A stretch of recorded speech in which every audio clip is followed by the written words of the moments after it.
Hello friends, আজকে আরেকটা নতুন গল্প। এই গল্পটির নাম হচ্ছে দ্য থ্রি বেগার্স, মানে তিনজন ভিখিরি। চলুন দেখা যাক। এই যে ছবির মধ্যে দেখা যাচ্ছে তিনজন ভিখিরি। চলুন আজকের গল্পে কী হয় দেখা যাক। Once a kind millionaire was approached by three beggars. Once একবার, এ কাইন্ড millionaire মানে একজন দয়ালু কোটিপতি, was approached by three beggars মানে তিনজন ভিখিরি দ্বারা কি অনুরোধ করা হয়েছিল। দ্য ফার্স্ট বেগার ডিমান্ডেড, প্রথম ভিখিরি দাবি করেছিল, sir please give me 5 rupees, sir মহাশয় প্লিজ অনুগ্রহ করে গিভ মি দিন আমাকে 5 rupees, 5 টাকা দিন। এখানে এই সেন্টেন্সটা এ kind millionaire was approached by 3 beggars, এটা প্যাসিভ ভয়েসে আছে। এখানে অক্সিলারি ভার্ব was আছে আর মূল ভাবটা ভাব নাম্বার 3-তে আছে। আর এখানে বাই প্রেপোজিশন ব্যবহার করা হয়েছে দ্য কি 3 বেগার্সের আগে। তো এই সেন্টেন্সটা কী হবে? এই সেন্টেন্সটা সিম্পল পাস্ট টেন্সে হবে। এখানে দি ফার্স্ট বেগার ডিমান্ডেড, সেন্টেন্সের এই পোর্শনে কোনো অক্সিলারি ভাব নেই। মূল ভাবটা ডিমান্ড থেকে আসছে, ডিমান্ডেড ভাব নাম্বার 2-তে আছে, তো এটা পাস্ট ইনডিফিনিট টেন্সেই হবে। এরপরে ইনভাইটেড কমার ভেতরে আছে sir please give me 5 rupees, এটা একটা ডাইরেক্ট স্পিচ, তো এখানে অনুরোধ করা হয়েছে আর কোনো অক্সিলারি ভাব নেই। মূল ভাবটা ভাব নাম্বার 1-এ আছে, তো এটা প্রেজেন্ট ইনডিফিনিট টেন্সেই হবে। The millionaire was taken aback at the man's impudence. The millionaire was, সেই কোটিপতি কি হয়েছিল? Taken aback মানে taken aback মানে বিস্মিত হয়েছিলেন। কিসের জন্য? at the man's impudence, সেই মানুষটা মানে সেই ভিখিরিটার নির্বুদ্ধতার জন্য তিনি বিস্মিত হয়েছিলেন। He only gave him 2 rupees, তিনি তাকে দিয়েছিলেন কি? কেবলমাত্র 2 টাকা দিয়েছিলেন। The millionaire was taken aback, এখানে অক্সিলারি ভাব was আছে আর মূল ভাবটা ভাব নাম্বার 3-তে আছে, তো এই সেন্টেন্সটা কি হবে? এই সেন্টেন্সটা সিম্পল পাস্ট টেন্সেই হবে। হি অনলি গেভ হিম, এখানে কোনো অক্সিলারি ভাব নেই। মূল ভাবটা ভাব নাম্বার 2-তে আছে, গিভ থেকে আসছে গেভ, তো এই সেন্টেন্সটা পাস্ট ইনডিফিনিট টেন্সে হবে। The second beggar said sir I have not eaten properly for so many days. তো সেকেন্ড বেগার মানে দ্বিতীয় ভিখিরি, সেড বলেছিল, কোনো অক্সিলারি ভাব নেই। ভাবটা মূল ভাবটা ভাব নাম্বার 2-তে আছে, সেইজ থেকে আসছে সেই, তো পাস্ট ইনডিফিনিট টেন্স। আর ইনভাইটেড কমার ভেতরে যেটা আছে সেটা হবে কি? এটা reporting speech. Sir I have not eaten properly for so many days, please help me. মহাশয় আই হ্যাভ নট ইটেন, আমি খাই নাই, প্রপারলি ঠিকভাবে, for so many days, for মানে ধরে, সো মেনি ডেজ মানে অনেক দিন, অনেক দিন ধরে আমি ঠিকমতো খাওয়া দাওয়া করি নাই। প্লিজ অনুগ্রহ করে হেল্প মি, আমাকে সাহায্য করুন। এখানে I have not eaten, have auxiliary ভাব, এটা প্রেজেন্ট পারফেক্ট টেন্সের অক্সিলারি ভাব আর মূল ভাবটা ইট থেকে আসছে, ইটেন, ইট এইট ইটেন মানে ভাব নাম্বার 3-তে আছে, তো এই সেন্টেন্সটা কি হবে? এই সেন্টেন্সটা প্রেজেন্ট পারফেক্ট টেন্সে হবে। Please help me. এখানে এই সেন্টেন্সটা কি হবে? এখানে কোনো অক্সিলারি ভাব নেই, মূল ভাবটা ভাব নাম্বার ওয়ানে আছে, তো প্রেজেন্ট ইনডেফিনিট টেন্সেই হবে। How much do you want, question mark দেওয়া আছে, তো এই সেন্টেন্সটা কি হবে? ইন্টারোগেটিভ সেন্টেন্স হবে। How much do you want, কত টাকা তুমি চাও বা কত তুমি চাও। আস্কড দ্য মিলিয়নিয়ার, মানে জিজ্ঞাসা করেছিলেন কোটিপতি সে ভিখারিকে জিজ্ঞাসা করেছিলেন কত তুমি চাও। এখানে ইনভাইটেড কমার ভেতরে আছে যেটা ডাইরেক্ট স্পিচ, আর বাইরে আছে কি? Asked the millionaire. Asked the millionaire মানে এখানে মূল ভাবটা ভাব নাম্বার টুতে আছে, কোনো অক্সিলারি ভাব নেই, তো পাস্ট ইউনিট টেন্সে হবে। আর how much do you want, এখানে মূল ভাবটা ভাব নাম্বার ওয়ানে আছে, কোনো অক্সিলারি ভাব নেই, তো এটা প্রেজেন্ট ইনডেফিনিট টেন্সে হবে। Whatever you give me, replied the বেগার।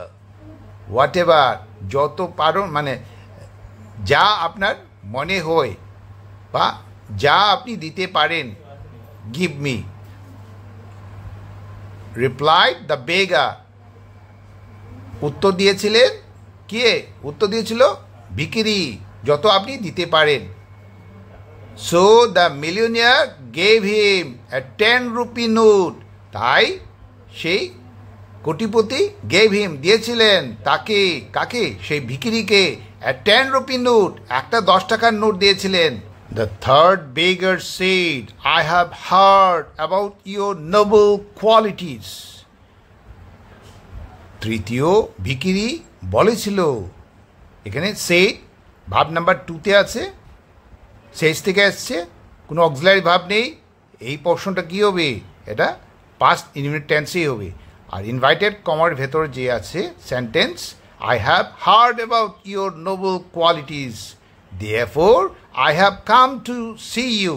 I have heard, আমি শুনেছিলাম, about, সম্বন্ধে, your noble qualities, আপনার মহৎ গুণের কথা আমি শুনেছিলাম।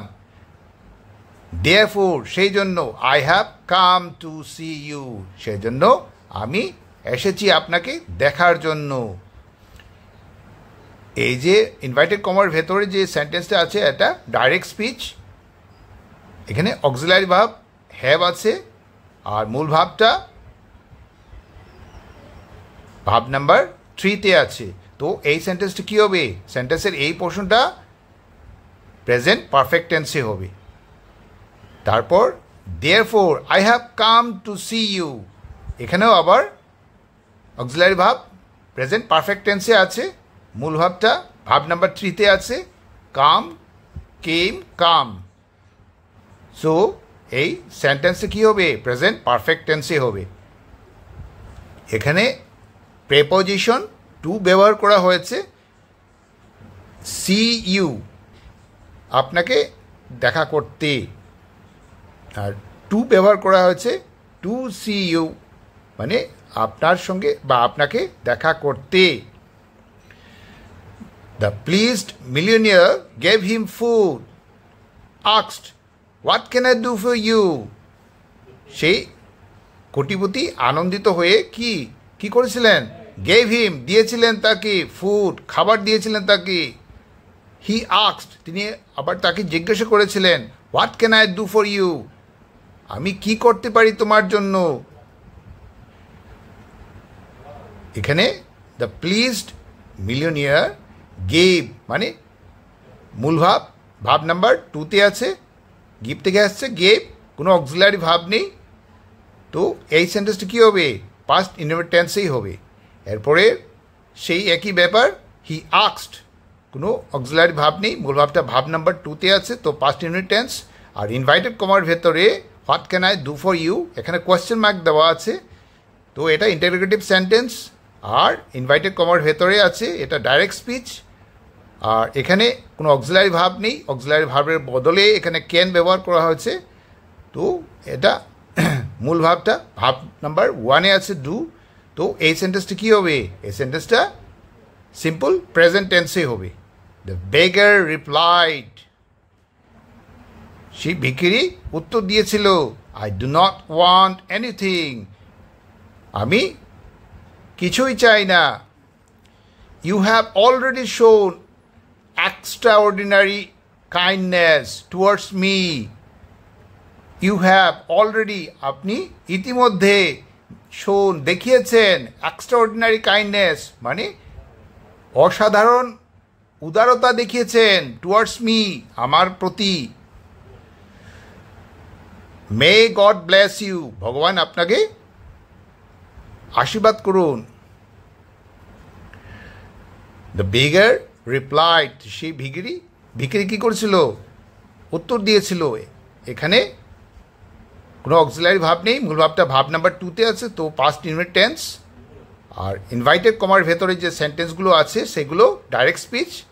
প্রথম sentence, I do not want anything, এখানে মূল ভাবটা ভাব নাম্বার 1-এ আছে, ডু, তো এটা। আর এখানে কোনো অক্সিলারি ভাব নেই, এটা কি হবে? এটা প্রেজেন্ট ইনডিফিনিট টেন্সে হবে। এখানে নট লাগানো হয়েছে যেহেতু এটা নেগেটিভ সেন্টেন্সেই হবে। আচ্ছা, এরপরে ইউ হ্যাভ অলরেডি শোন, এখানে হ্যাভ আছে অক্সিলারি ভাব, এটা প্রেজেন্ট পারফেক্ট টেন্সের অক্সিলারি ভাব, তো এই সেন্টেন্সটা কী হবে? এটা প্রেজেন্ট পারফেক্ট টেন্সেই হবে। তো মে গড ব্লেস ইউ, এখানে কোনো অক্সিলারি ভাব নেই, মূল ভাবটা ভাব নাম্বার 1-এ আছে, তো এটা সিম্পল প্রেজেন্ট টেন্সে হবে। But the millionaire stuck by the beggar's spirit, কিন্তু সেই কোটিপতি কী হয়েছিল? তাকে নাড়িয়ে দিয়েছিল। কে? বাই দ্য বেগার স্পিরিট মানে ভিখিরির যে আত্মার যে সততা বা শক্তি, সেটা কি করেছিল? তাকে, তার মনকে নাড়িয়ে দিয়েছিল। তাই তিনি কি করেছিলেন?